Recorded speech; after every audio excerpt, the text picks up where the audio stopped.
Às margens do Nilo, um rapaz está morto. E um homem está morrendo. Duas mortes separadas por mais de 30 séculos. E ainda assim agorentamente ligadas. O rapaz, um faraó egípcio, sepultado com uma fortuna incalculável. O homem, um nobre inglês, no ímpeto de encontrá-lo. Sua busca disparou a maior caça ao tesouro da história e uma reação de mortes em cadeia. Um a um, aqueles que perturbavam a tumba do faraó pereceram. Até hoje, as casualidades crescem. A ciência segue um assassino esquivo de 3.000 anos de idade. A maldição de Tutancâmon.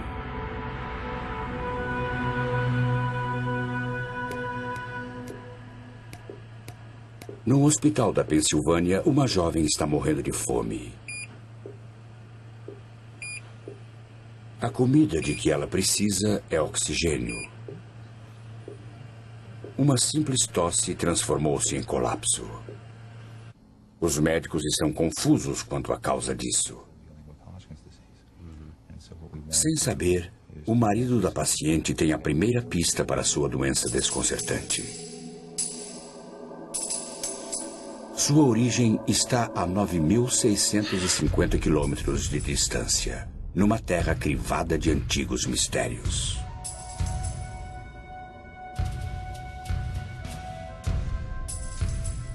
Este é o Vale dos Mortos. Esculpido em rocha está o maior mausoléu do mundo. 1500 anos antes de Cristo, os faraós do Egito foram postos para descansar aqui, no Vale dos Reis. Dizem que deste mundo não se leva nada, mas eles levaram.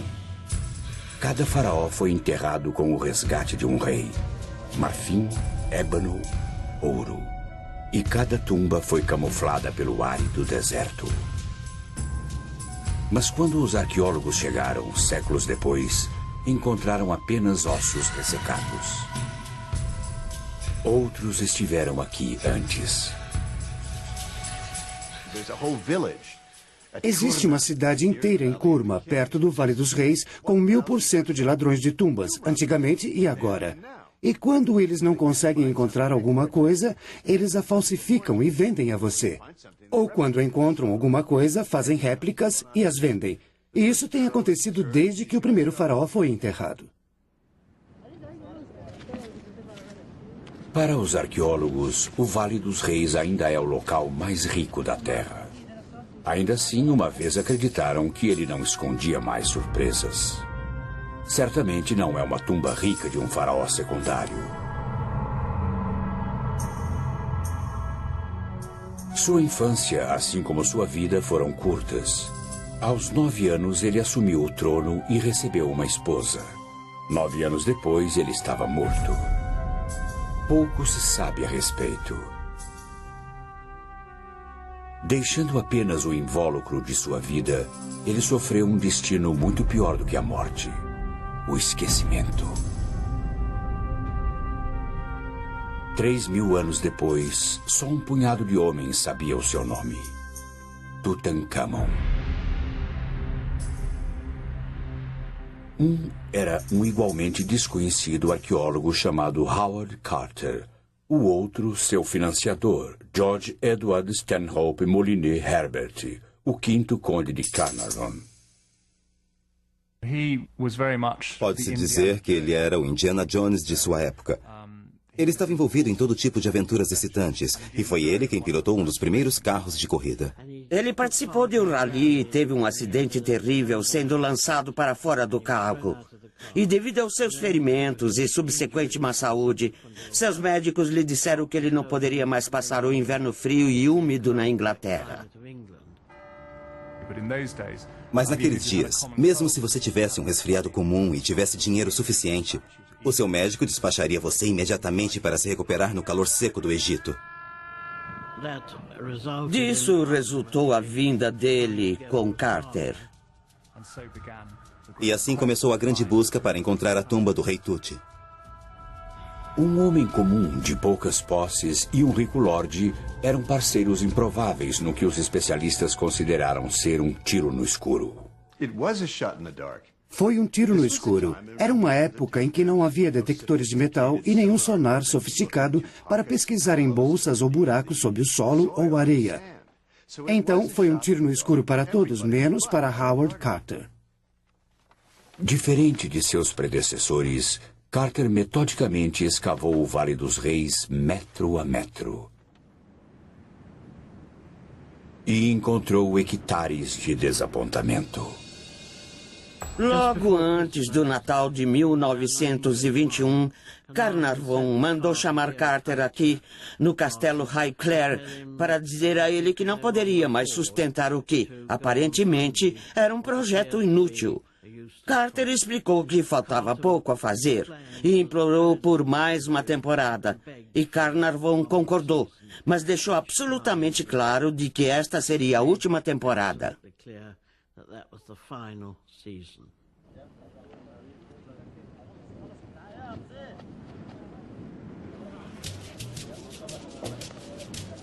No terceiro dia, os trabalhadores descobriram degraus de pedra que levavam a uma entrada escondida carimbada com um selo antigo. Era a marca da realeza. Após 5 anos de más notícias, Carter enviou ao seu sócio um raio de esperança.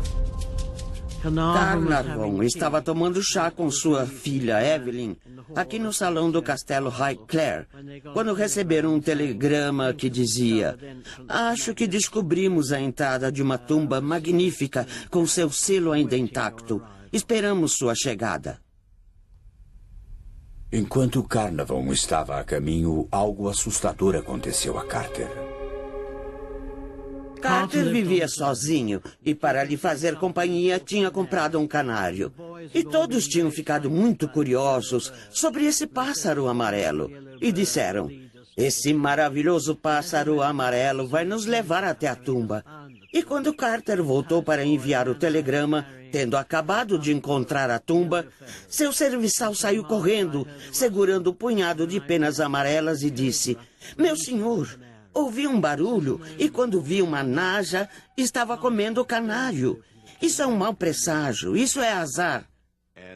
Os trabalhadores naturalmente associaram o fato à naja, que está presente no ornamento de todo faraó, ser o próprio faraó que teria vindo e comido o sinal da esperança. E que seria uma época péssima para todos. As pessoas iriam passar por coisas terríveis e tudo mais.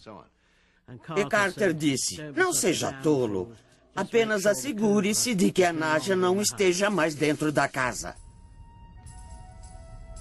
No anoitecer do dia 26 de novembro de 1922, os trabalhadores tinham escavado uma segunda entrada que levava ao selo de Tutankhamon. Ela também tinha a marca registrada de ladrões, uma área onde a tumba tinha sido invadida. Parecia que Howard Carter estava 3.000 anos atrasado.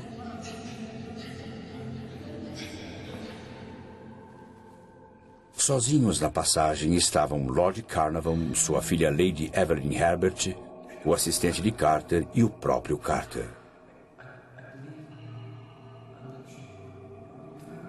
Diante dele, a descoberta de sua vida, ou uma tumba para os seus sonhos. Carter prescrutou na escuridão do outro lado.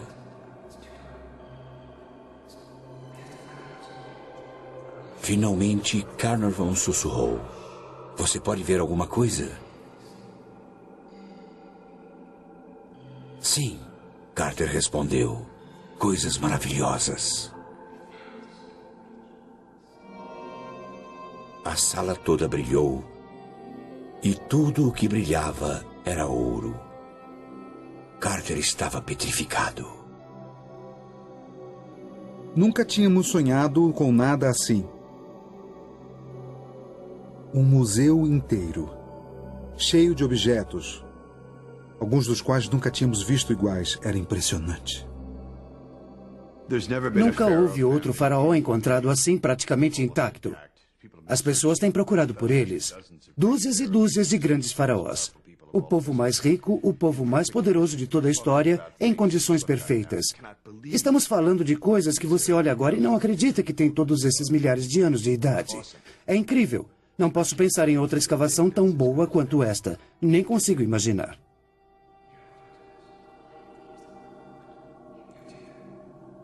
Carter mais tarde disse que todos deram uma olhada e depois saíram. Mas as evidências dizem que eles fizeram mais do que só olhar. A licença que Carter e Carnarvon tinham não permitiam que entrasse na tumba sem a presença de uma autoridade em antiguidades de uma organização egípcia. Eles nunca disseram que tinham entrado. Esperaram. Eles olharam lá dentro, viram coisas maravilhosas e enlouqueceram. E selaram o buraco e esperaram 3 dias para o homem do Cairo chegar e ir com eles. O que você teria feito após 10 anos de enormes dificuldades? Eu teria esperado? Não, eu não teria feito isso. E eles fizeram o que você e eu teríamos feito. Eles entraram e passaram a noite toda lá dentro. Lady Evelyn, a menor, liderou o caminho. 3 homens, uma mulher e, em algum lugar, um rapaz morto. Está escuro? Você está lá dentro? A primeira pessoa em 1000 anos a entrar na tumba de uma pessoa que tinha morrido. Deve ter havido um pouco daquela velha sensação, aquela que se tem no lugar mal assombrado. E também existe o fator medo, porque eles estavam lá dentro ilegalmente. Eles eram como ladrões dos tempos antigos. O lugar estava desarrumado por causa dos ladrões, e 2 bandos de ladrões diferentes tinham entrado lá. E existem alguns indícios de que um dos 2 bandos de ladrões foi apanhado.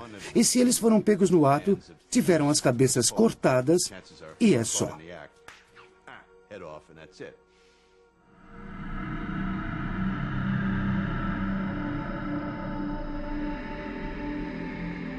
Os descobridores começaram a contar as suas bênçãos. Eles acabariam somando 5.000. A tumba de Tutancâmon foi a maior descoberta da história. Da noite para o dia, Carnarvon, Carter e Tut tornaram-se celebridades.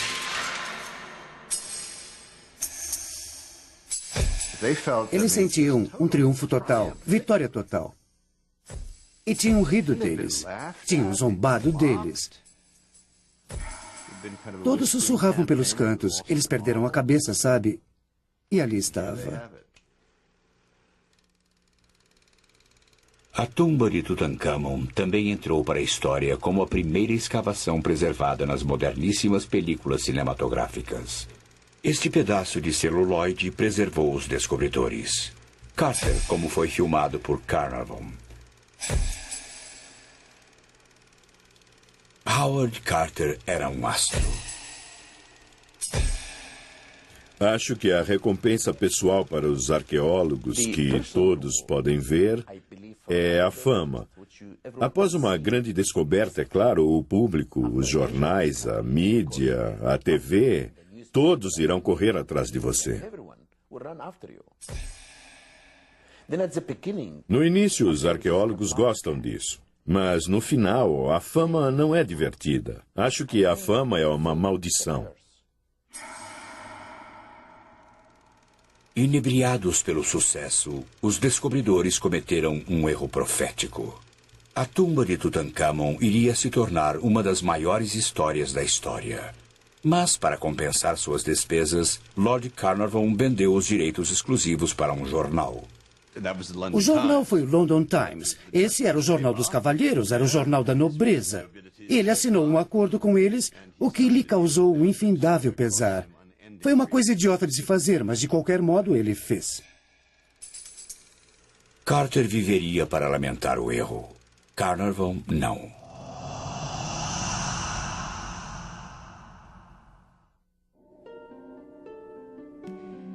O homem que tinha financiado a procura pelo rei Tut tinha vindo ao Egito inicialmente por sua saúde. Essa decisão provaria ser fatal. Numa manhã da primavera de 1923, Lord Carnarvon se cortou exatamente onde um mosquito o tinha picado dias antes. O ferimento não sarava. Dias depois, numa viagem ao Cairo, Carnarvon foi devastado pela febre. Lamento lhe dizer que Carnarvon está gravemente enfermo. Seu secretário, Richard Bittell, enviou as más notícias a Howard Carter. A picada de mosquito tinha infeccionado. Aquela picada envenenada se espalhou por seu corpo e seu sangue está envenenado.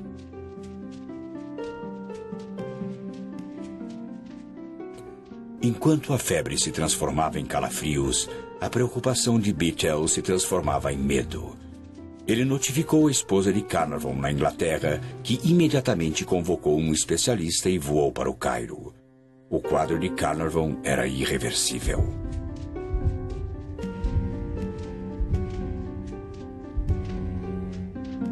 No momento que ele morreu, todas as luzes do Cairo se apagaram. E naquela época, todos os serviços públicos no Cairo eram administrados pelo exército britânico e não havia meio deles religarem a energia, nem puderam encontrar nenhum motivo para as luzes terem acabado. E 20 minutos depois, a energia foi restaurada. Naquele exato momento, outra coisa inexplicável aconteceu a mais de 3.200 quilômetros de distância, na Inglaterra. A pequena Fox Terrier de Carnarvon, Suzy, estava dormindo na sua cesta no quarto da governanta no castelo Highclere. E no mesmo segundo que ele morreu, Suzy se sentou na sua cesta, uivou e morreu.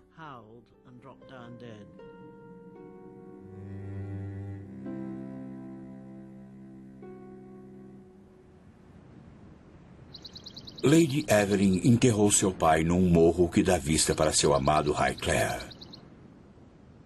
Ela também pôs sua aventura egípcia para descansar.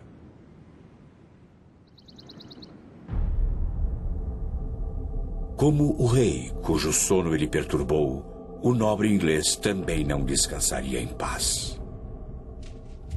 O corpo de Carnarvon ainda não tinha esfriado quando a imprensa mundial deu o nome do culpado. Inscrita na tumba, escreveu um repórter, estava uma maldição que alertava: matarei todos aqueles que cruzarem esta entrada. Um outro jornal relatou uma maldição lugubremente exata: aqueles que penetrarem nesta tumba sagrada logo serão visitados pelas asas da morte. Para Carnarvon, a morte realmente veio voando. Não seria a última vez que um intruso morreria de causas não naturais.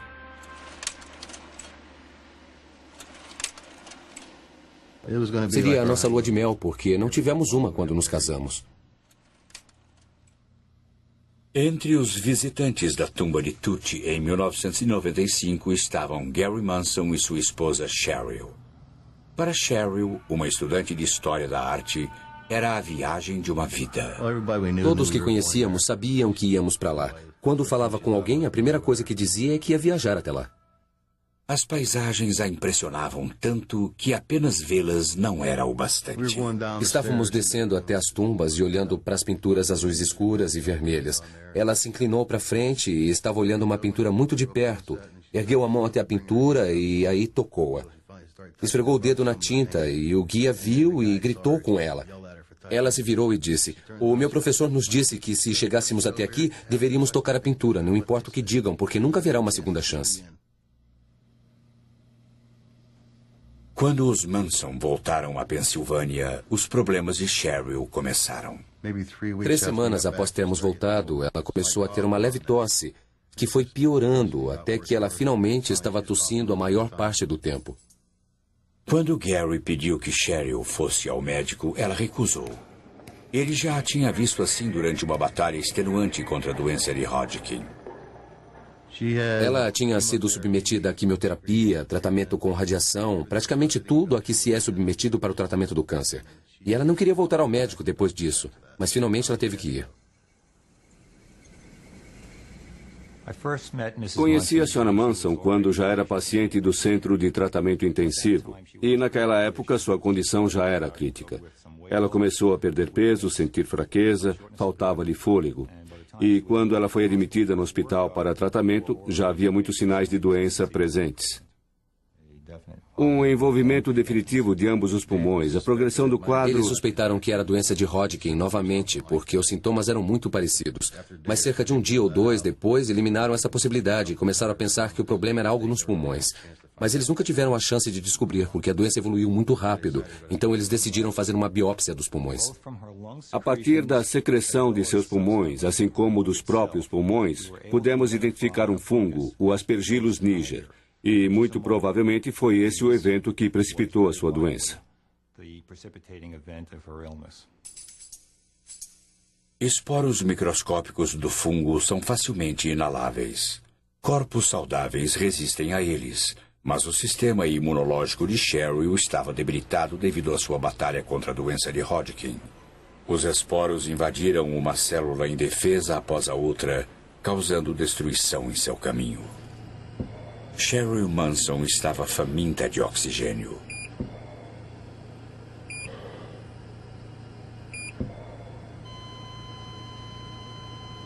Dez dias após ela ter dado entrada no hospital, seus pulmões falharam. Ela tinha 38 anos de idade. Mas o caso ainda não estava fechado. O mistério era a cena do crime. Onde Cheryl Manson encontrou seu assassino?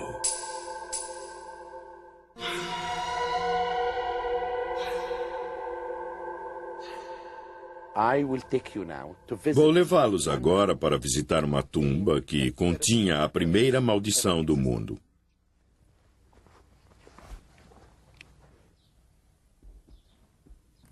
Esta é a tumba de Hesse. Ela data de mais de 4.000 anos. E na entrada da tumba existe a inscrição de uma maldição muito interessante. Todos os egípcios, de faraós a camponeses, guardavam suas tumbas com encantamentos e maldições. Mas para qualquer um que penetrar na sua tumba... David Silverman é professor de egiptologia na Universidade da Pensilvânia. Ele já traduziu dúzias de maldições antigas, incluindo a maldição de Hesse, de 4.000 anos. A maldição é uma interdição a qualquer um que entre na tumba e que tenha comido um determinado alimento proibido, como carne de porco ou peixe. Algo impuro ou algo impuro ligado à sua alma. Ou que tenha cometido um ato de impureza sexual, neste caso, adultério. E frequentemente ele fazia amor com todas as mulheres. E se isso acontecia, o indivíduo então podia ser punido na sua vida atual ou no pós-vida. Assim, ele seria julgado perante o grande Deus. Para o professor Silverman, nem toda maldição é acadêmica. Recebi um telefonema de um médico e ele me contou essa história muito interessante e muito infeliz sobre uma mulher que tinha ido com seu marido ao Egito e tinha entrado na tumba do rei Tut. E lá ela acabou pegando um fungo. Na época, sabíamos que tínhamos isolado o Aspergillus niger das amostras que colhemos da Sra. Manson e também sabíamos sobre a sua viagem.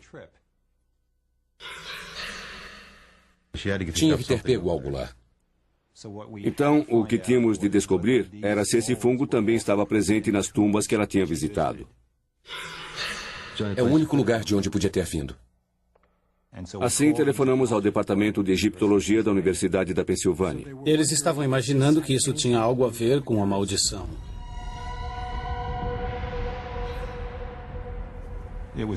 Era muito importante para nós sabermos também se isto já havia sido descrito antes. Havia. Em 1923, 2 homens tiveram morte súbita após visitarem a tumba de Tut. O que os médicos chamaram de febre foi anunciado como a maldição de Tutankhamon. Mais 2 mortes súbitas se seguiram. Becky Callender, que ajudou Carter a entrar na tumba, e Arthur Macy, que ajudou a retirar o seu conteúdo. O verdadeiro assassino espreita nas próprias paredes da tumba. Para Howard Carter, parecia tinta descascada, até que ele olhou de perto. As paredes estão cobertas de um afloramento de fungos marrons, os germes originais que provavelmente foram introduzidos pelo gesso ou pela tinta. E os fungos se alimentaram da umidade do gesso após a câmara ter sido lacrada.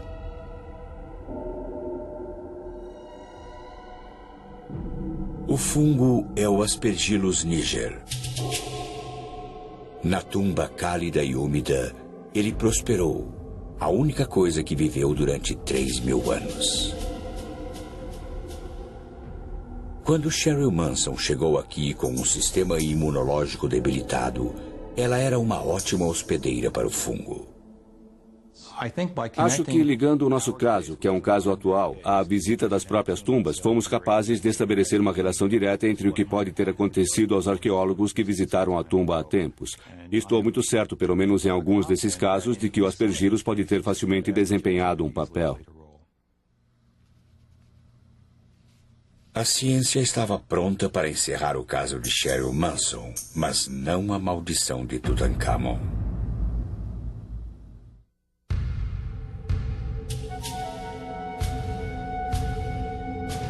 11 de novembro de 1925.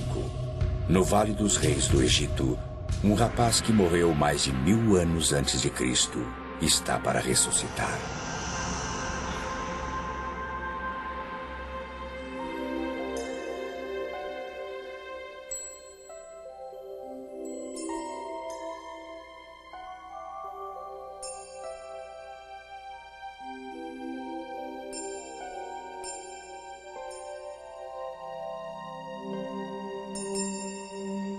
Tutankhamon descansa dentro de 3 sarcófagos, um dentro do outro. O mais profundo é de quase 136 quilos de ouro maciço.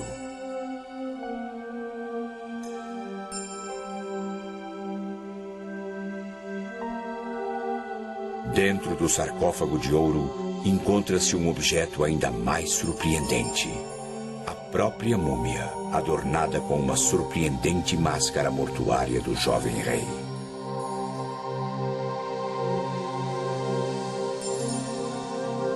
Como representação da figura humana, só algumas das grandes estátuas podem ser comparadas ao seu brilho. Só a máscara de ouro é um dos mais belos objetos de toda a história da humanidade, não só a egípcia.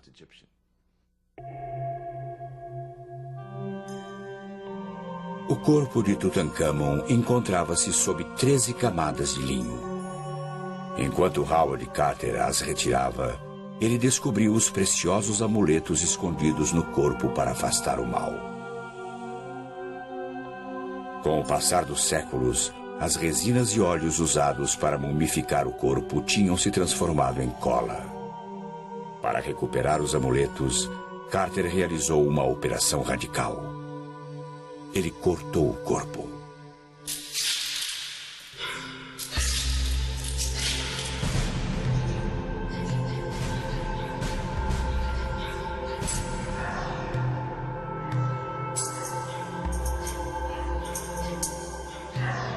O resultado dessa autópsia foi fatal. Em 14 dias, 2 participantes do grupo morreram. Até 1927, 6 homens tinham morrido devido a uma única causa aparente: a maldição da múmia.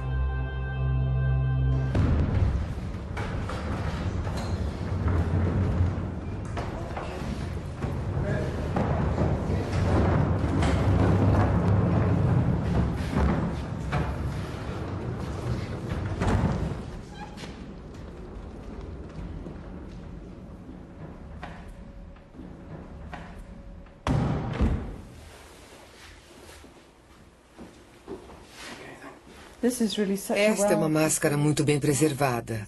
Aqui se pode ver os cílios de cobre em volta dos olhos de pedras preciosas. A doutora Rosalie David é a rainha das múmias. Como curadora de egiptologia para o Museu Universitário de Manchester, na Inglaterra, ela já realizou autópsias em 35 múmias, mais do que qualquer um. Ela também foi pioneira no método de fazê-lo sem destruir as múmias. Temos aqui a múmia de uma senhora de idade. Usando raios-x e endoscópios, penetramos por orifícios já existentes e colhemos amostras de tecidos que podemos usar para identificação para o DNA.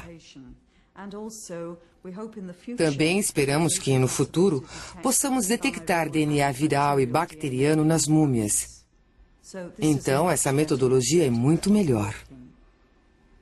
O endoscópio permite que a doutora David examine o corpo sem ter de desembrulhá-lo, em completa segurança. Trabalhar com uma múmia pode ser um risco, tanto para o operador como para a múmia, porque o operador pode inalar os esporos do pó da múmia. E, por outro lado, o operador pode depositar bactérias e umidade na superfície da múmia, causando assim a sua decomposição. Apesar de morta há milhares de anos, uma múmia permanece viva com bactérias. Algumas inofensivas, outras letais.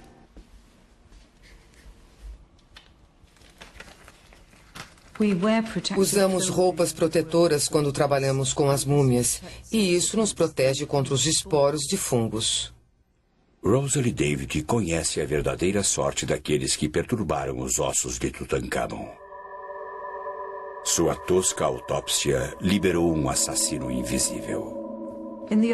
Antigamente, os operadores não usavam nenhuma roupa protetora. Eles simplesmente usavam roupas do dia a dia, então podia haver um intercâmbio de danos entre o operador e a múmia.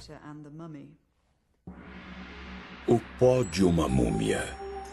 Esse era o perigo na tumba de Tutankhamon. Ainda assim, 70 anos atrás, o mundo continuou tomado por um feitiço que alertava sobre a morte alada. A primeira vítima da maldição de Tutankhamon, o abastado Lord Carnarvon, deixou para seus herdeiros uma herança de nervosismo.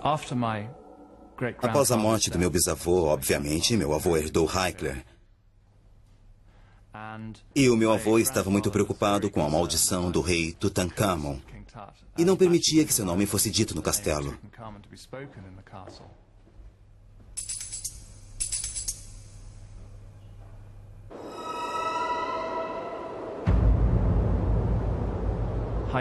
O castelo Hickler, numa noite fria de inverno, pode ser bastante assustador.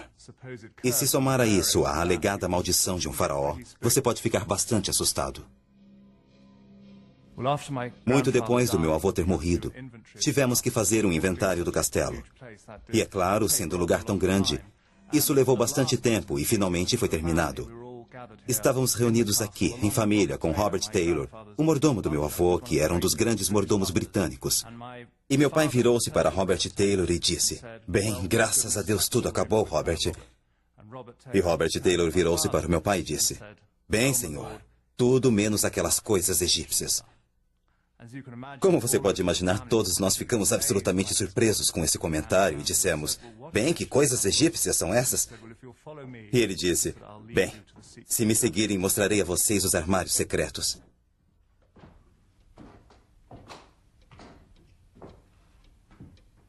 O governo egípcio era meticuloso e sabia a localização de todos os objetos encontrados na tumba de Tutankhamon.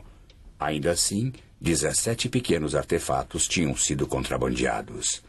Carter e Carnarvon acharam o fascínio do tesouro irresistível. Poucos no lugar deles não achariam. O homem que encontrou a tumba de Tutankhamon estava entre os poucos que escaparam de sua maldição, ou quase. Quando fez a maior descoberta da arqueologia, Howard Carter teve o mundo aos seus pés. E então, ele tropeçou. Ele tinha o meio ambiente. Ele tinha as tempestades de pó. Seu bom amigo Carnarvon estava morto. Ele estava sendo muito pressionado pelos egípcios. Estava sob enorme pressão da imprensa que não teve acesso à história. Ele tinha um espaço muito pequeno para trabalhar. Estava enlouquecendo, estava irritado. De qualquer modo, seu temperamento era explosivo. Howard Carter chegou ao limite. Ele não aguentou mais e enlouqueceu. Obcecado e com acesso ao que ele sentia ser a sua tumba, um dia Carter trancou todos para fora, inclusive os egípcios. Isso foi um grande erro. Como estrangeiro trabalhando num país, ele tinha de saber que era convidado. E se você é convidado, precisa respeitar as pessoas com quem está trabalhando. E quando ele fez essa insanidade de instalar esse enorme portão de ferro e trancá-lo, foi como se a Inglaterra estivesse tomando algo que pertencia ao povo egípcio, o que era verdade. E eles se enfureceram e o puseram para fora.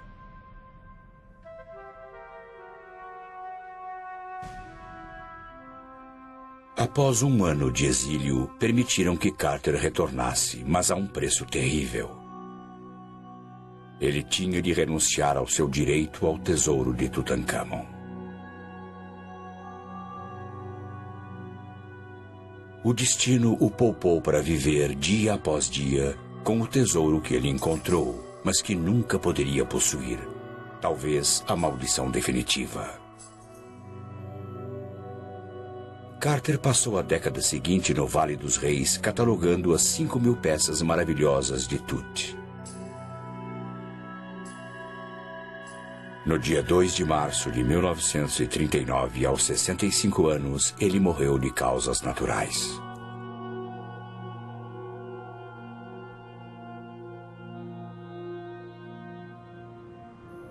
Como a tumba de Tutankhamon, o túmulo de Carter é guardado por asas.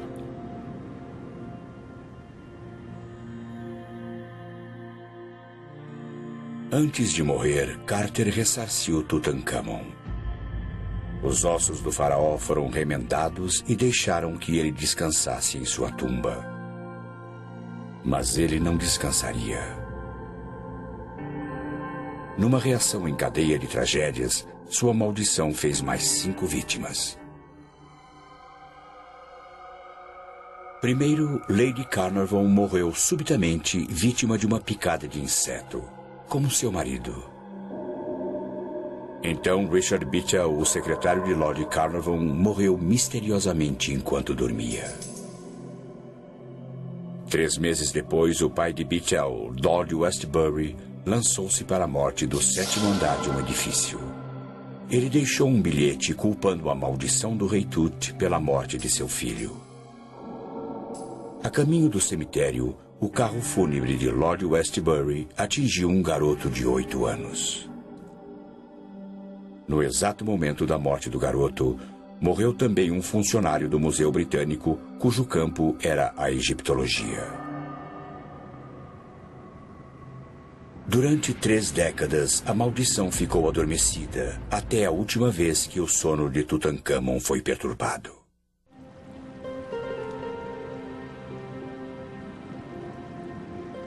Perto das margens do Nilo, o faraó Tutankhamon foi enterrado com 5.000 peças de valor inestimável.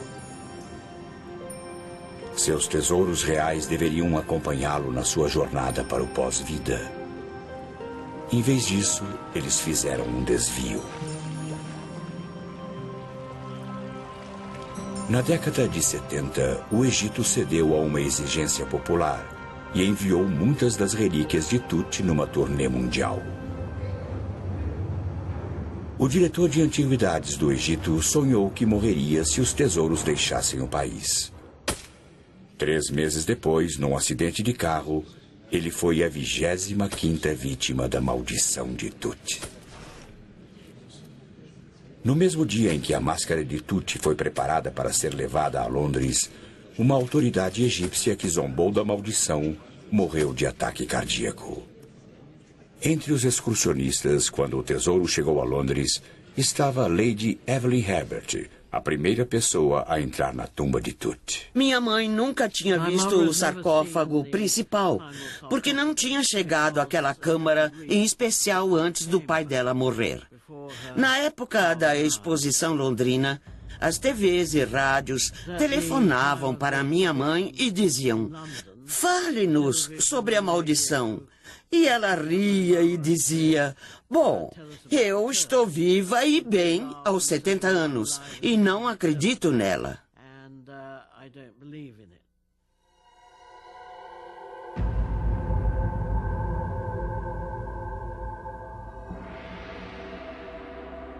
Acho que foi uma época muito emocionante, provavelmente traumática e estressante, porque ela estava vendo as coisas que ela percebeu que seu pai nunca tinha visto, após tantos anos de esforços. E saindo do museu, provavelmente na sua quinta visita, ela sofreu um grande derrame e ficou paralisada. Mas é claro que isso poderia facilmente ter sido uma coincidência e ter acontecido devido ao estresse e ao trauma.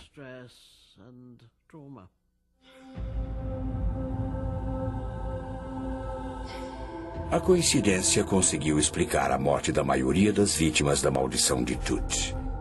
Para explicar as outras, a ciência voltou para dar uma olhada mais de perto.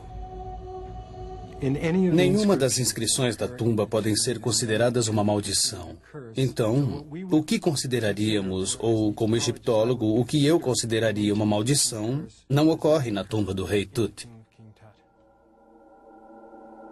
A chamada maldição foi inadvertidamente espalhada por sua primeira vítima. Quando Lord Carnarvon vendeu os direitos exclusivos da tumba de Tut ao London Times, os jornais rivais ficaram ultrajados. Quando Carnarvon morreu, eles se vingaram, publicando sobre os rumores de uma maldição. Até mesmo as ocorrências bizarras quando da morte de Carnarvon podem ser explicadas. Todas as luzes do Cairo se apagaram quando Carnarvon morreu. A energia elétrica sempre acabava no Cairo. E a história decolou. Era o mesmo que acontece hoje, uma ultrajante série de meias-verdades. E algumas verdades e algumas mentiras, algumas inventadas. Foi incrível, foi uma coisa muito forte e ainda é. Quando a tumba de Tutankhamon foi visitada pela realista neta de Carnarvon, até ela pensou duas vezes. Após o meu derrame, me informaram que eu tinha um coração fraco. Eu vi todos aqueles degraus e aquele declive. Até mesmo pessoas jovens subiam os degraus, ofegando. Então achei que a descrição era a melhor coisa e que eu não queria outra manchete. O rei Tut mata novamente.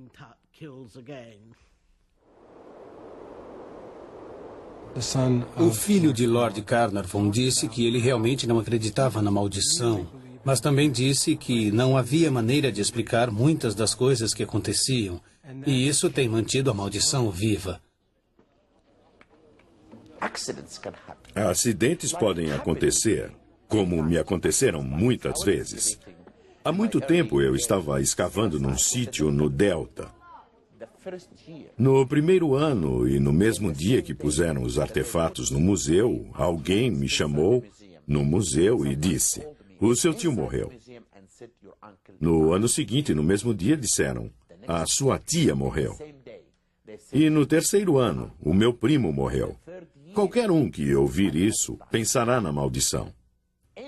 E até mesmo quando eu descobri uma tumba selada, linda, repleta de estátuas. As estátuas são incríveis, incríveis. E eu fui o primeiro a vê-las. No dia seguinte, ocorreu um terremoto no Cairo. No terceiro dia, eu tive um ataque cardíaco. Os repórteres fizeram a associação e falaram sobre a maldição. Não importa o quanto você tente matá-la, ela é como uma fênix que renasce repetidamente. Veja, não importa o quanto digam que o monstro do Lago Ness não existe, ou que OVNIs não existem, que não há lógica, ainda acreditamos neles, não é? Curador da exposição sobre Tutankhamon durante a sua turnê americana, certa noite Thomas Holvin teve um encontro cara a cara com o faraó amaldiçoado. Estiquei o braço e agarrei aquela máscara nas mãos e a tirei do pedestal. Eu estava a uns 15 centímetros dela, olhando direto para aqueles lindos olhos. Eu olhei para a direita e para a esquerda e não havia ninguém por perto. Aí eu dei um beijo enorme naqueles lábios. E vou te dizer uma coisa, a maldição saiu de mim. Fiquei limpo, estou ótimo. O tesouro de Tutancâmon agora reside no Museu do Cairo, onde milhões de pessoas o têm apreciado. O museu também é a humilde tumba de dinastias de faraós. Mas Tutancâmon ainda descansa no Vale dos Reis. Antes o mais obscuro dos faraós, ele agora é o mais famoso. Os antigos egípcios iam para o túmulo com uma crença imortal. Diga o meu nome e eu viverei. Tutancâmon, agora um nome conhecido, tem o que mais queria, a imortalidade.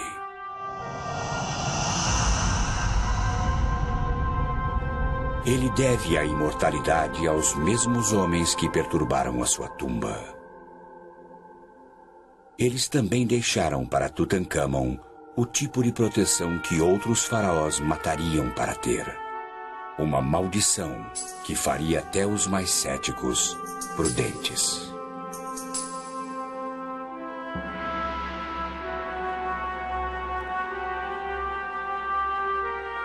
Versão brasileira, Tempo Filmes, São Paulo.